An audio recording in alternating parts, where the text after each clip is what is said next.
आज एक क्वेश्चन को हम लोग डिस्कस करते हैं। 2 इंटू लिमिट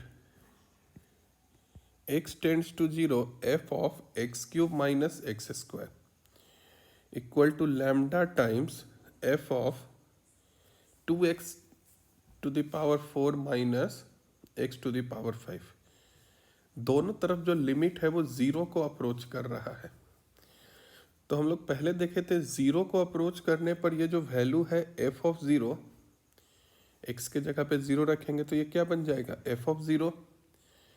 तो ऐसा नहीं है कि हमको f ऑफ जीरो का वैल्यू फाइंड करना है।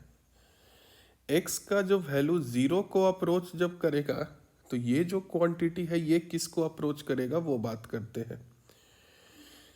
तो सबसे पहले अगर हम बात करें जीरो को अप्रोच करना मतलब दो तरीके से। अगर हम x का वैल्यू अगर जीरो माइनस मतलब जीरो को अप्रोच कर रहे हैं नेगेटिव साइड से, तो हमको बताना है x cube minus x square का वैल्यू किसको अप्रोच करेगा।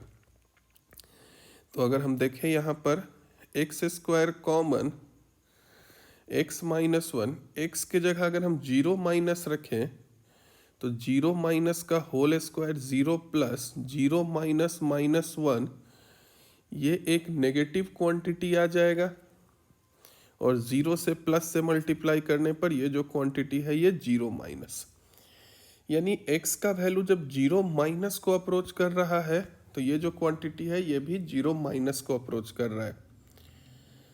अब अगर हम x का वैल्यू अगर हम जीरो प्लस को अप्रोच कराते हैं तो क्या होगा देखते हैं।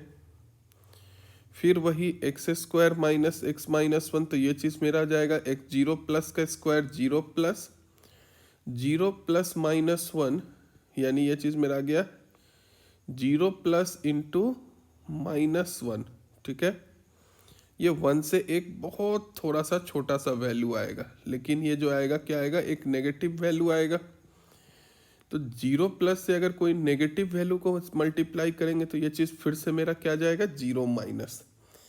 यानी हम दोनों केस में अगर देख रहे हैं तो ये जो जीरो को अप्रोच कर रहा है तो ये जो अंदर वाला जो क्वांटिटी है वो किसको अप्रोच कर रहा है जीरो प्लस माइनस को।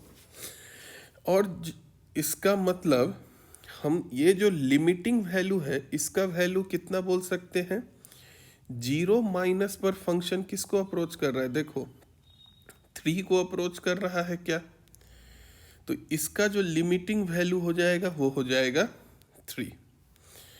उसी तरह से अगर हम सेकेंड पार्ट को अगर देखें एक बार,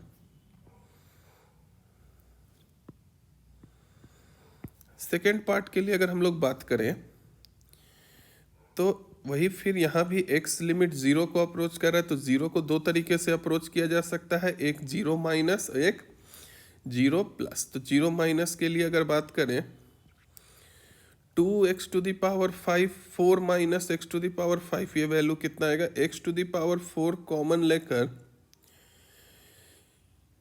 2 माइनस एक्स। ठीक है, हम यहाँ पर एक काम करते हैं, दोनों एक ही साथ कर लेते हैं। तो अब इसमें हमको पुट करना है एक बार x का वैल्यू कितना जीरो माइनस और एक बार पुट करना है x का वैल्यू जीरो प्लस।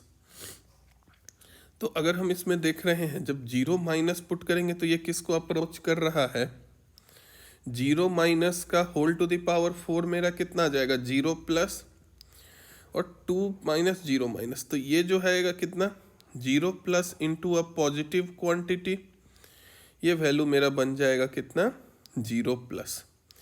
वही जीरो प्लस के लिए अगर बात करें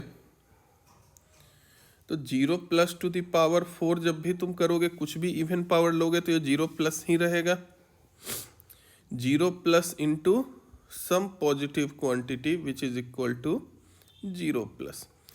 तो हम देख रहे हैं कि दोनों तरफ जो वैल्यू है वो क्या है जीरो प्लस, मतलब x का वैल्यू जीरो माइनस को भी अप्रोच कर रहे हैं, तो ये जो अंदर वाला जो वैल्यू है ये जीरो प्लस को अप्रोच कर रहा है, जीरो प्लस पे भी जीरो प्लस।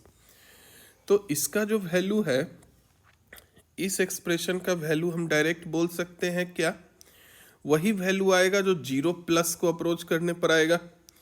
तुम देख सकते हो जीरो प्लस पर फंक्शन किसको अप्रोच कर रहा है टू को, तो इसका वैल्यू हम बोल सकते हैं 2 होगा। तो अब जो ओवरऑल लैम्डा का वैल्यू अगर कैलकुलेट करें तो कितना आ गया, 2 into 3 equal to lambda into 2। तो यहाँ से हम लैम्डा का वैल्यू आ जाएगा मेरे पास कितना, 3। कभी भी लिमिट का जो भी क्वेश्चन आए ना, तो हमको सबसे पहले लेफ्ट हैंड लिमिट और राइट हैंड लिमिट दोनों को अच्छे से एनालाइज करना है। ऐसा हो सकता है जैसे यहाँ पर हो रहा है कि हम x का वैल्यू 0 माइनस और 0 प्लस दोनों को अप्रोच करा रहे हैं, फिर भी जो f का जो आर्ग्यूमेंट है, f का जो इनपुट है, उसका वैल्यू एक सिंगल क्वांटिटी को अप्रोच कर रहा है दोनों केसेस में। जैसे फर्स्ट केस में 0 माइनस था और सेकंड केस में मेरे पास दोनों तरफ से 0 प्लस। तो इस क्वेश्चन का आंसर कितना आ जाएगा, इस क्वेश्चन का आंसर हो जाएगा लैम्डा का वैल्यू 3।